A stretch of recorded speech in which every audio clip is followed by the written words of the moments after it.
Bismillahirrahmanirrahim. Assalamualaikum warahmatullahi wabarakatuh. Alhamdulillahilladzi lam yazal aliman qadira. Wa sallallahu ala sayyidina Muhammadin alladzi arsalahu ilan nasi basyiran wa nazira. Wa ala ali Muhammadin wa sahbihi wa sallama tasliman katsira. Amma ba'du. Ikhwas sekalian yang semoga kita semua dirahmati, dimuliakan oleh Allah Subhanahu wa taala.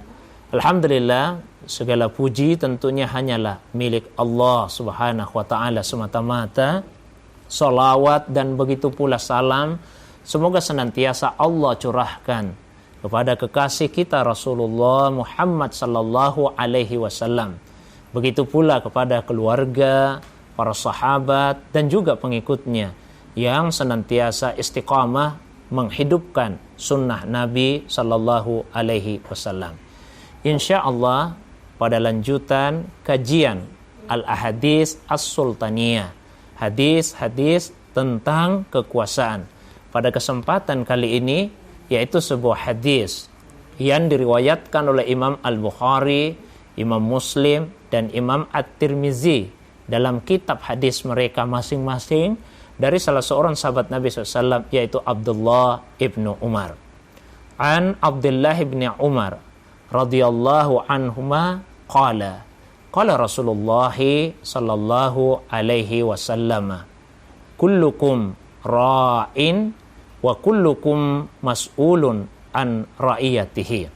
Al-imamu ra'in wa mas'ulun an ra'iyatihi warrajulu ra'in fi ahlihi wa huwa mas'ulun an ra'iyatihi wal mar'atu ra'iyatun fi baiti zawjiha wa hiya mas'ulatun an ra'iyatiha wal hadimu ra'in fi mali sayyidihi wa huwa mas'ulun an ra'iyatihi wa hasibtu an qad qala warrajulu ra'in fi mali abihi wa mas'ulun an ra'iyatihi kullukum ra'in wa kullukum mas'ulun an ra'iyatihi. Rawahul Bukhari wa Muslim wa Tirmizi.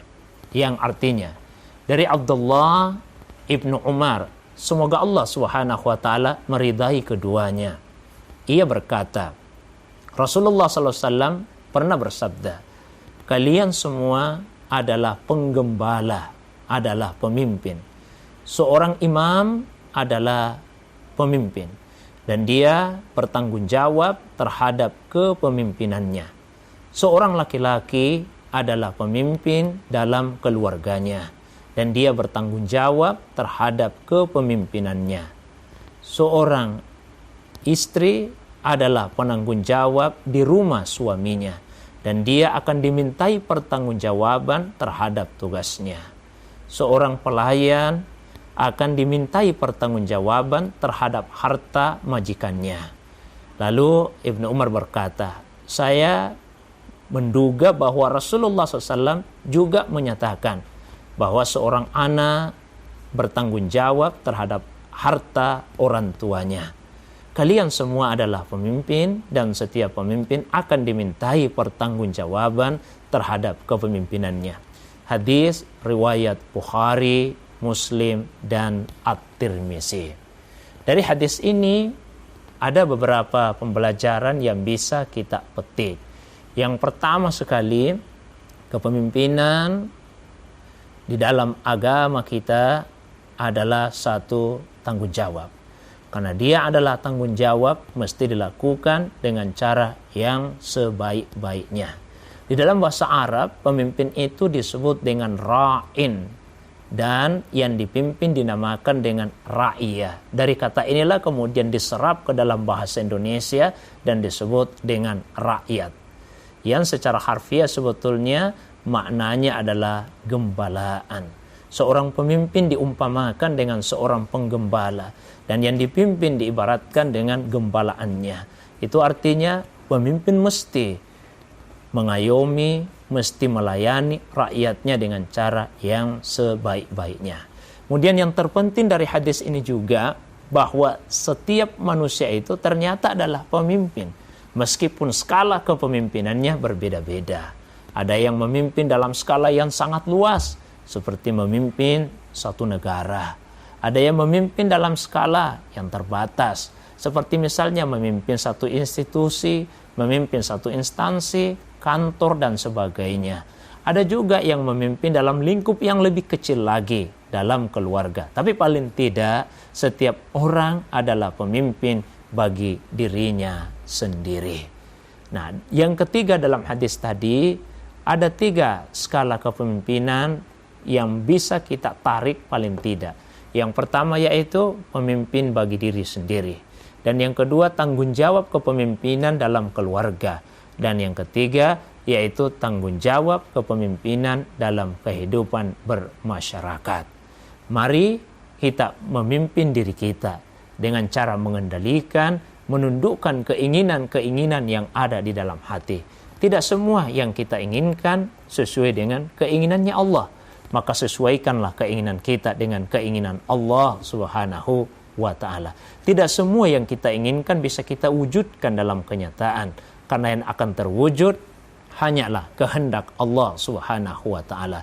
Jika hakikat ini dipahami dengan baik oleh setiap orang, apalagi oleh para pemimpin, maka dia tidak akan kecewa ketika yang dia inginkan tidak terwujud. Dan dia juga tidak akan jumawa, tidak akan berbesar hati ketika dia bisa memperoleh apa yang dia inginkan. Karena sejak awal dia sadar betul yang terwujud bukan keinginannya, tapi yang akan terwujud adalah kehendak dari Allah Subhanahu wa ta'ala. Kemudian seorang pemimpin juga mesti benar-benar menyadari bahwasanya apa yang dianggapnya baik belum tentu itulah yang hakikatnya baik, dan apa yang dianggapnya buruk belum tentu itulah yang hakikatnya buruk. Allah ingatkan satu hakikat yang sangat terang benderang di dalam Al-Quran. Wa asa antakrahu syai'an wa huwa khairul lakum wa asa an tuhibbu syai'an wa huwa syarrul lakum wallahu ya'lamu wa antum la ta'lamun. Boleh jadi ada sesuatu yang kalian tidak sukai, tapi apa yang kalian tidak sukai itulah yang terbaik untukmu. Dan boleh jadi ada sesuatu yang kalian sukai, tapi apa yang kalian sukai itu justru itulah yang terburuk dalam kehidupanmu. Allah yang lebih mengetahui, sementara kalian tidak mengetahui apa-apa. Maka pada akhirnya saya ingin mengingatkan kepada diri saya, terutama kepada saudara-saudara yang diberikan amanah kekuasaan dan kepemimpinan oleh Allah Subhanahu wa ta'ala.